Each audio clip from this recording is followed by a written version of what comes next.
Good evening, you are watching RENEWS in English. I'm Sona Tumanyan. Let's start with the reactions to the Pashinyan-Aliyev meeting that took place in Abu Dhabi yesterday. The Ministry of Foreign Affairs of Armenia has stated that they consider the meeting successful and that it can be a serious basis for the further implementation of the peace process. The spokesperson for the Foreign Ministry wrote that the Republic of Armenia's vision on the topic of unblocking regional communications is expressed in the Crossroads of Peace project. As for the US, they note that they support efforts to promote peace between Azerbaijan and Armenia. State Department spokesperson Tammy Bruce stated that Washington is following the relevant media reports. Incidentally, in recent days, Washington has been regularly sending messages at the official level, indicating that it is involved or at least interested in the Armenia-Azerbaijan normalization process. Let's not forget that it all started with the Carnegie article, followed by Rubio's statement. The European Union also welcomes the meeting of the leaders of Azerbaijan and Armenia. The High Representative for Foreign Affairs and Security Policy has stated that the Union supports the normalization of relations between Baku and Yerevan. Anita Hipper has called on both sides to begin the signing and ratification of the draft peace agreement as soon as possible. The EU is ready to provide additional support and expert assistance if the parties request it. A new reaction from Russia. Russian Deputy Foreign Minister Mikhail Galuzin has stated that Russia is ready to make its contribution to normalization of relations between Yerevan and Baku. According to him, the main pathways to achieve this were outlined in the 2020 and 2022 trilateral agreements between Russia, Armenia, and Azerbaijan. My colleague Ani Hovanesyan discussed the Abu Dhabi meeting with British journalist and writer Thomas De Waal and Harut Sasunyan, the publisher and editor of the California Courier newspaper. Let's watch some excerpts. There was a lot of talk a few days ago, before the meeting, that during this meeting, the Abu Dhabi meeting, some document would be signed. Some issues would be resolved, decided. But as we see, nothing of the sort has happened. No document has been signed, no peace, and there is no great progress in these negotiations. That is the situation, meaning we are in almost the same place as we were a week ago. I think the choice of venue in Abu Dhabi is a clear signal both to Russia and the West that they believe that a neutral country, which is neither Russia nor the West, is a good venue for direct negotiation. On July 11, Minister of Defense Suren Papikian received the Ambassador Extraordinary and Plenipotentiary of the USA to the Republic of Armenia, Christina Quinn, and the newly appointed Defense Attaché, Colonel Matthew Crow. This was reported by the Ministry of Defense of the Republic of Armenia. The head of the Armenian Defense Department congratulated Colonel Matthew Crow on his appointment, wishing him a productive tenure. During the meeting, the course and prospects for the development of defense cooperation between the Republic of Armenia and the United States were discussed. The current level of cooperation was asserted as high by both sides. The American side expressed its readiness to continue its support for the ongoing defense reforms in Armenia. Issues related to regional and international security were also discussed. In a new development following the dairy scandal, the Russian Union of Journalists has sent a letter to international journalist organizations calling on to them to support the release of detained Sputnik Azerbaijan employees. This was reported on the union's website. The Russian Union of Journalists expresses its deep concern and strong protest over the ongoing arbitrary actions against the journalists of the Sputnik Azerbaijan news agency. We call on you to intervene in the situation and support the immediate release of our colleagues, the statement reads. The letter notes that the charges brought against the Russian journalists have not been substantiated with evidence to date. Therefore, the union calls on the international community to take immediate measures to protect the journalists' rights. The Embassy of Iran in Armenia has released the official reservation of Iran's Minister of Foreign Affairs regarding the declaration from the 17th Summit of the Economic Cooperation Organization. The Iranian objection stems from a formulation included in the communiqué concerning the so-called right of Azerbaijanis to supposedly return to Armenia. This development occurs against a backdrop of existing tensions in Iran-Azerbaijani relations. Specifically, discussions continue in Iran over the appropriateness of President Masoud Pezeshkian's participation in a conference organized by Ilham Aliyev in occupied Stepanakert. Furthermore, disputes persist over the authenticity of reports claiming that strikes were launched against Iran from Azerbaijani territory during the recent 12 days Iran-Israel war.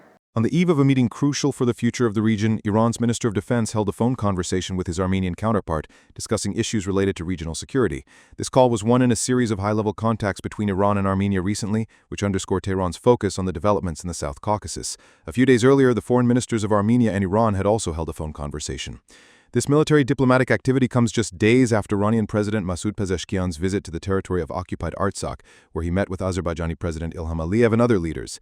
The visit sparked a wave of fierce discussion, provoking both condemnation and criticism, as well as calls to understand and clarify the situation.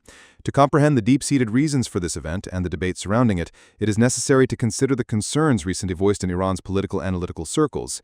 Interviews with former Iranian diplomats and officials reveal the depth of these concerns.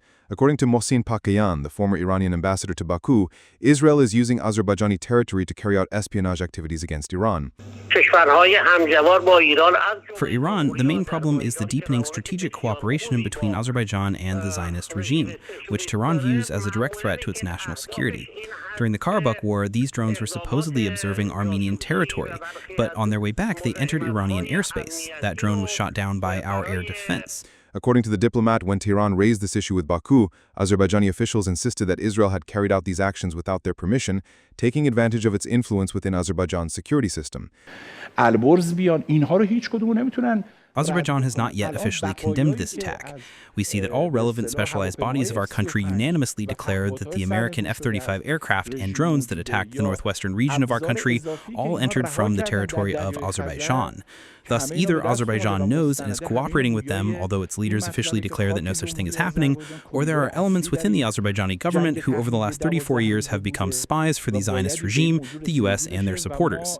They are carrying out these actions without the leadership's knowledge, which is bad for the leaders. The diplomat emphasizes that Iran has irrefutable evidence, wreckage of downed drones and equipment discovered in the Caspian Sea, proving that the attacks took place using Azerbaijani territory, a fact also attested to by residents of border communities.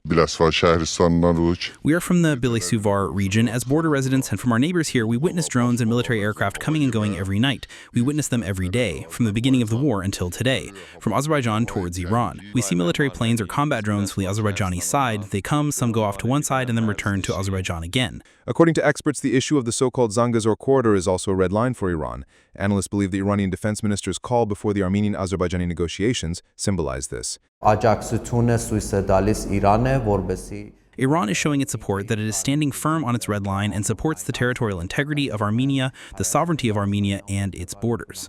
It is a military-political message to all sides that Iran will strictly defend its red lines and will not allow their aspirations to be realized. The Iranian embassy in Armenia has published the reservation of the Iranian Foreign Ministry regarding the communique issued following the 17th summit of the Economic Cooperation Organization held in occupied Stepanakert. It is noted that the provision in the declaration adopted at the conference regarding the so-called right of return for Azerbaijani refugees to Armenia is unacceptable and does not reflect the position of all participants of that summit.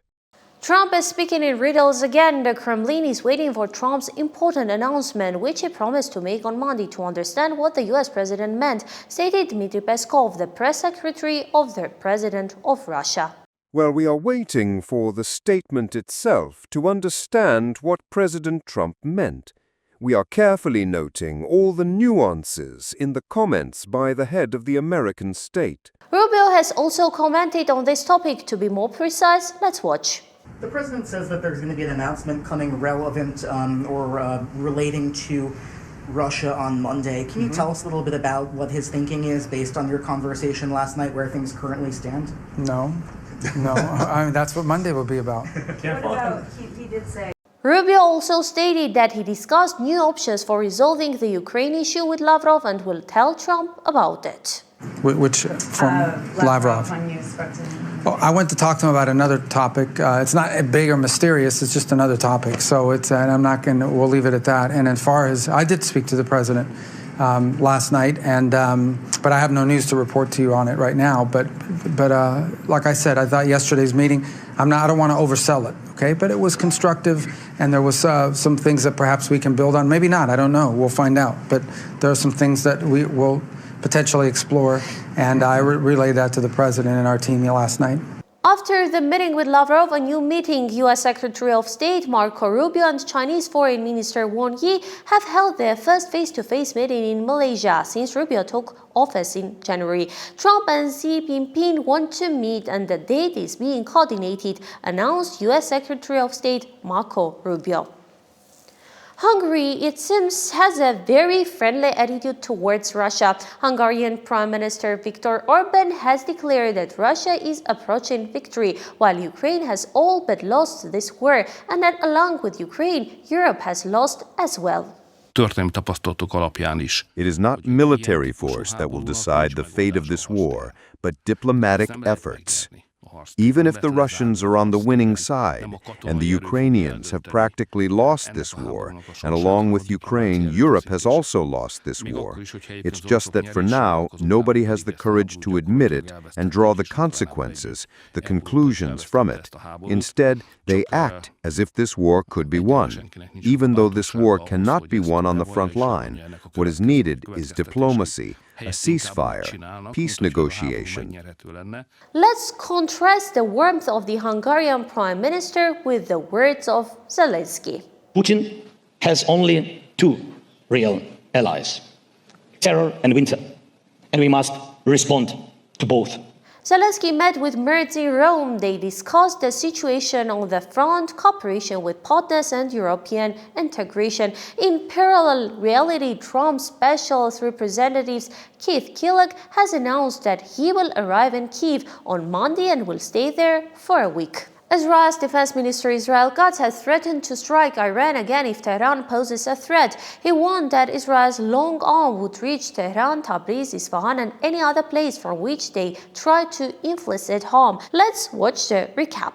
The European Union is considering the possibility of suspending its association agreement with Israel due to human rights violations in the Gaza Strip. Proposed measures range from a full suspension of the agreement to more targeted actions, such as revoking trade preferences or banning the import of Israeli goods. While a complete freeze of the agreement requires the unanimous consent of all 27 EU members, suspending the trade portion could be approved by a majority vote, making it a more realistic option. This move is based on a European Union report which states there are grounds to believe that Israel, through its actions, is violating its human rights obligations under the agreement. The European Commission is considering establishing a floating price cap for Russian oil as part of a new sanctions package. This mechanism is designed to replace the current fixed $60 cap, which has lost its effectiveness due to a drop in global prices. The new system would allow the price to be adjusted automatically regardless of market fluctuations. However, this initiative faces resistance from maritime nations, Greece, Cyprus, and Malta, due to risks to their shipping industries, and its adoption requires the consent of all EU members. U.S. President Donald Trump has announced that starting August 1st, tariffs on goods imported from Canada will be raised to 35%, while the general tariff of 15% to 20% will be set for other partner countries. Trump linked this move to a demand that Canada stop the flow of fentanyl, warning that tariffs could rise even higher if it continues. Goods covered by the United States-Mexico-Canada Agreement, USMCA, as well as energy products and fertilizers will be exempt from the new tariffs. Trump also noted that new tariffs will be set for other countries, including Japan and South Korea. In an article addressed to Donald Trump, the newspaper Haaretz criticizes the Israeli government's plan to create a humanitarian city in Rafah for the population of Gaza, describing it as an attempt to create a disguised concentration camp. The article argues the real goal is to gather Gaza's population in one location to facilitate their voluntary expulsion later. The use of humanitarian label is seen as a cynical attempt to disguise the displacement of people. As a real solution, the article proposes an immediate end to the war, the return of hostages, and the transfer of governance to the Palestinian Authority under international supervision. U.S. President Donald Trump has announced a new mechanism for supplying weapons to Ukraine, according to which the United States will send the weapons to NATO and the alliance will pay for them in full before transferring them to Kiev. At the same time, sources report that he also plans to use presidential authority to allocate about $300 million in weapons directly from American stockpiles. This move comes amid a shift in Trump's rhetoric. He previously criticized aid but now expresses his support for Ukraine while also promising to make an important announcement regarding Russia. Early this morning, Russian missiles and drones once again struck Kharkiv. One person was killed and another 14 were injured. Drone attacks were also reported on Mykolaiv, Sumy, and Chuhuiv. Meanwhile, people were killed in Kursk and Taganrog from Ukrainian shelling. According to Russia's Ministry of Defense, its air defenses shot down 155 Ukrainian drones last night.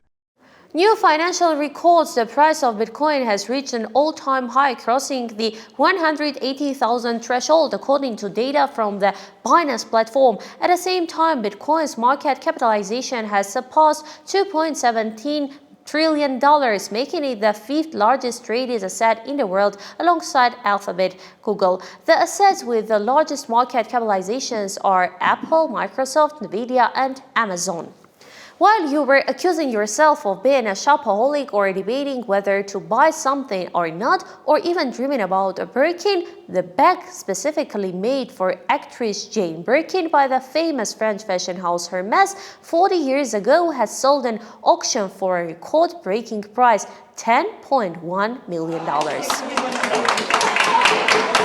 For more updates, follow us on YouTube, Telegram, Instagram, X, and Facebook. Daily news and full coverage are available on our official website. I am Sona Tumanyan. Stay informed with RENEWS.